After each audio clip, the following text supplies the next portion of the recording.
Hello everyone and welcome to my channel. Today I'm doing the 1000 subscriber video because it's actually happened. It's taken over 2 years and over 100 videos, but finally got 1000 subs. My first video was on painting plague bearers on March 18th, 2020, and 103 videos later and 2 years and so, I finally got to 1000 subs. And so, while I ramble on about my 1000 subs and such, please enjoy my probably the greatest individual item that GW has ever produced. The limited edition, I think it was 9th edition Warhammer Fantasy rulebook with soft leather on the outside, brass medallions and a brass clip, as well as parchment. It's not regular paper, it's parchment with ink soaked in. Even the edges of the paper are ruffled. And so, as I ramble on, please enjoy my look through my really wonderful collector's edition rulebook, which surprisingly only cost $125 when it came out, which would be a steal. I mean, can you imagine what this would cost nowadays? Well, anyway, this book came out in 2010.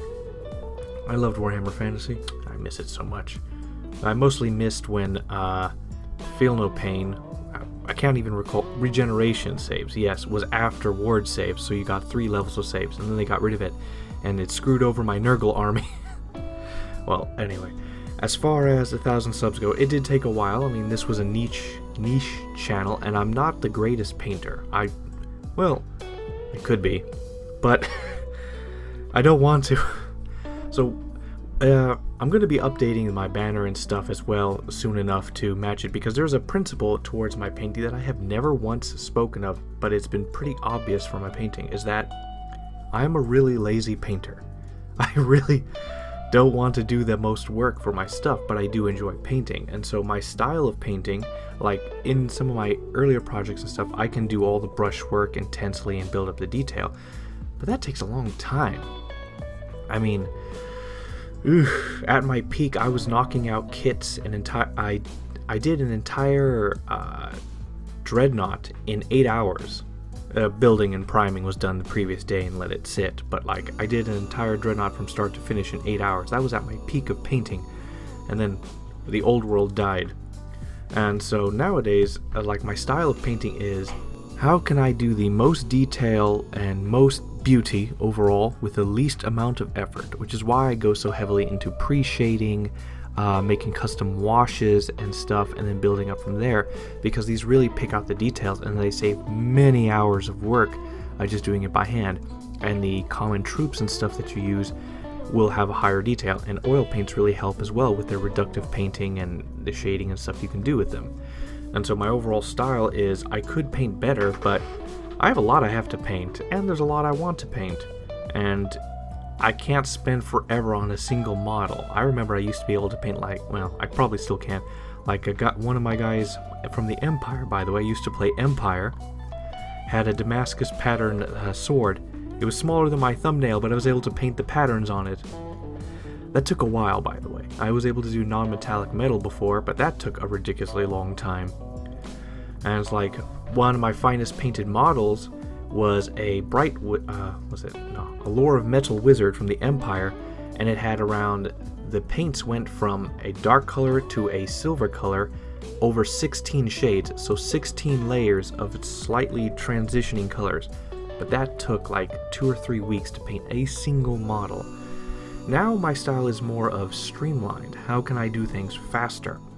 And so I'm constantly experimenting to see what are the limits of these washes with oil paints mixed in and stuff in the techniques, and how I can paint more models of a higher quality faster.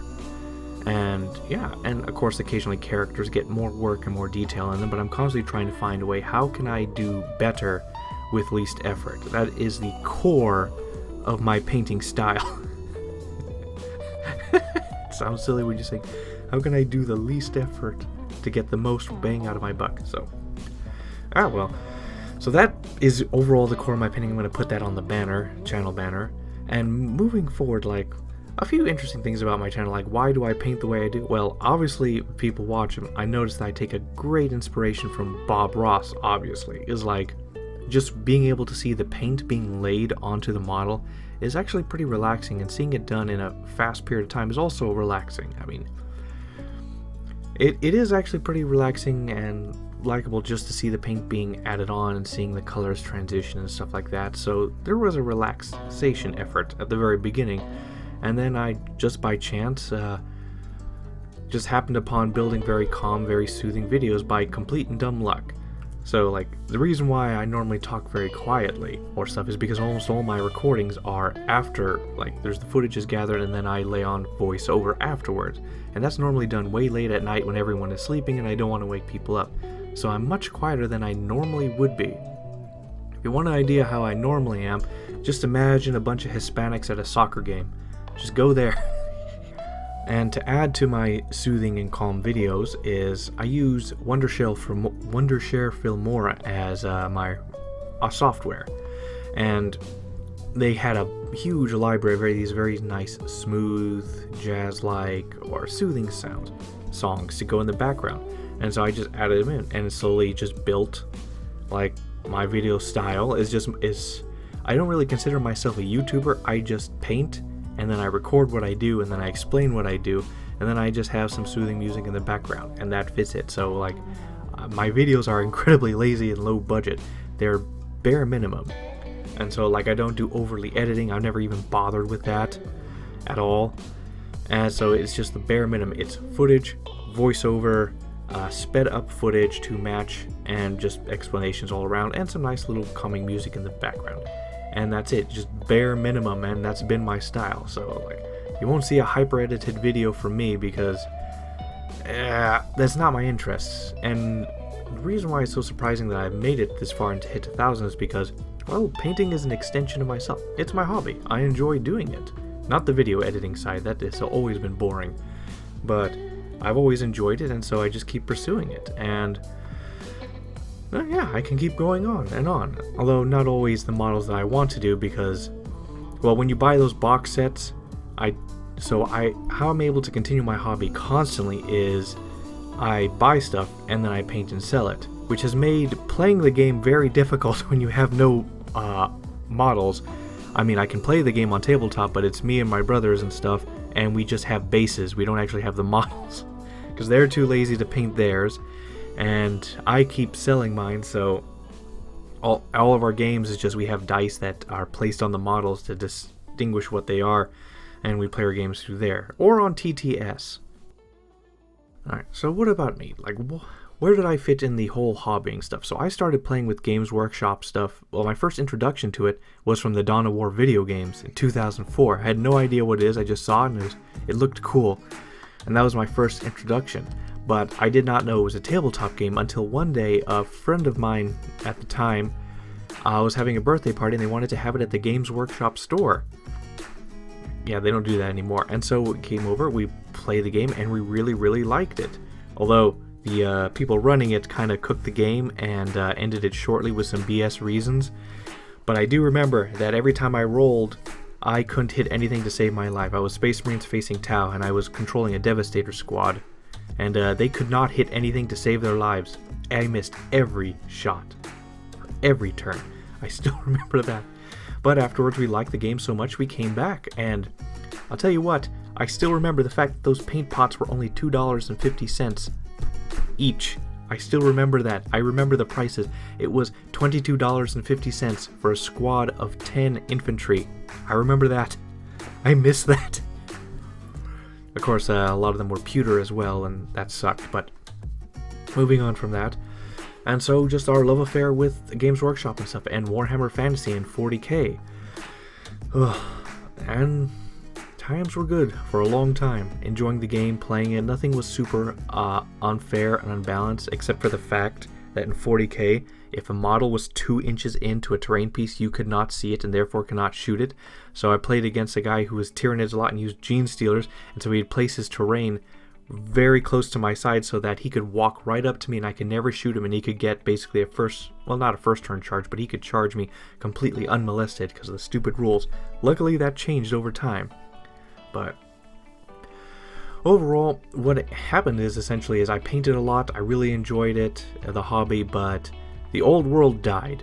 sadly. And when that happened, it's like, I guess you could say like a painting depression. I was in the middle of painting models, and then like I was just like, I just put down my paints, put down the models of painting, and then I left the hobby just out of sadness because of the old world. Because I really love the Warhammer Fantasy world.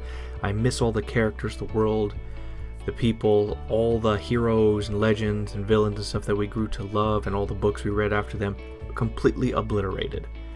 And poorly too, looking back. I still can't believe the lizard men had ships, spaceships, this entire time. That was... I don't know what to make of that, but it's just silly. And I'm looking through this book, my old rulebook, like, just I'm loving the art. They had a certain style and aspect to the art, and it really just hits it here. I also love the lores of magic and how it worked, and how all the things worked. I love using the lore of life with the Empire Kip, using flesh to stone to turn my soldiers to have +2 and then +4 toughness, making them almost impossible to kill, bringing them back to life. Or every time that a spell was cast with the lore of life, any random unit and stuff can have one of their wounds healed, and it applied to chariots, so I would have my wizard be casting spells randomly near the steam tank, and it would heal the steam tank up. Love that. Absolutely, totally balanced and fair. Because I went up against Dark Elves and their stupid 175-point Hydras that regenerated. That was bull, by the way. Now, back when I came back to painting, I was really surprised at the change. It was just basically one day deciding, you know what, I want to get back into the hobby. And my siblings we used to play with wanted to get back into it as well. So I decided, alright, let's do this.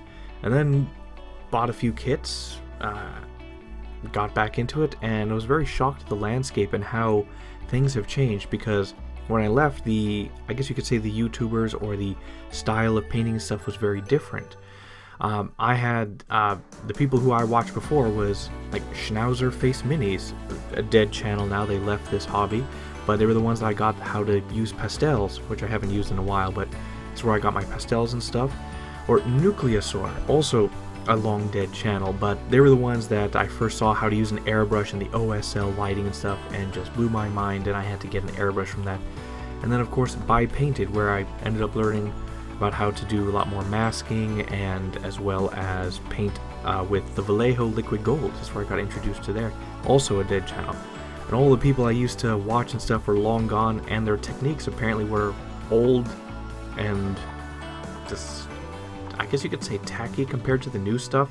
And then we have all the new guys and all this stuff showed up.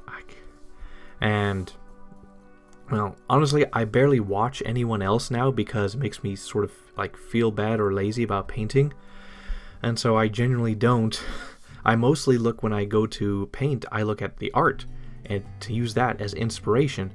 Or if I'm doing a commission, which they just tell me do this or that. But normally I look at art, or I try to find an inspiration or something, or I try to follow the box art to some extent to try to push myself in a certain direction. But my best painting always comes out when I look at the art of the models, or not the models, but like the art of the lore, and that really pushes me to be able to go further and beyond and see more when I see like something lifelike. And this old rulebook with this beautiful art is really pushing me for more interesting stuff. Well, I've pretty much rambled enough. I mean, there's not much here to say, but I guess the only big thing to notice is that now, having 1,000 subs, I was able to monetize my channel. And what would I do with that? Well, honestly, I would probably just spend the money on more models. That's pretty much it, and paints. And so probably one of the biggest things would be to buy, so big kits, those expensive kits, like the $150, $175, or $125 model kits, like Lord Croak and stuff. Wonderful model, people loved the video, it was fun to paint, but part of the thing is I have to be able to flip and sell the models afterwards. And Lord Croak never sold, so I just have him as a paperweight right now, since I don't have a Lizardman army. And I want to be able to paint a lot of the other larger models, like Nagash, or the giants from Sons of Behemoth, or other giant models, but it's too much of a risk to really just buy them and for them to never really sell. And so, down the line, YouTube money can help pay for them. However, I will let you know that I barely get anything. It's so laughably slow and small that I'm probably not going to do that for a long time. Many months before I can get one from YouTube money. But, oh well. Well, thanks for the 1,000 subs. It is actually very surprising. I am glad that a lot of people were able to see my videos, enjoy them, be helped by them, and subscribe for that too. And hopefully in the future we'll be able to continue to grow and yeah, and just have more fun. I mean, this will always be my hobby. It'll never be my job, because my hobby must be my hobby. I do this to relax and enjoy myself and expand and create and just have fun. If it ever becomes my job, the hobby's going to end. So here's looking forward to 10,000. That's doable. Yeah, that's possible. Alright, so like the video if you like the video, share it if you want to share it, and thank you all for watching, thank you all for subbing, and thank you all for all the nice comments. I actually enjoy comments more than likes. And yeah, we'll see you soon with Slanesh.